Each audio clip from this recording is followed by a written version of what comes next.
Deciding between selling 100% of your business or rolling equity depends on your financial goals, risk tolerance, and future involvement. Selling outright provides a clean break, immediate financial security, and freedom to pursue other ventures.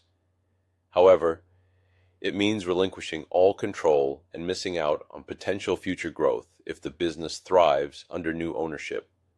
Rolling equity, keeping a minority stake, allows you to benefit from the business's future success while reducing personal financial risk. It also enables continued involvement if you want to stay connected.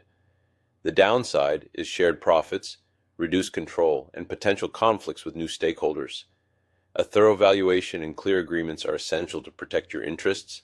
Please feel free to connect with me by emailing me alan@pexist.com, and I will be happy to provide you a free market valuation of your company and connect you with one of our lead advisors specific to your needs.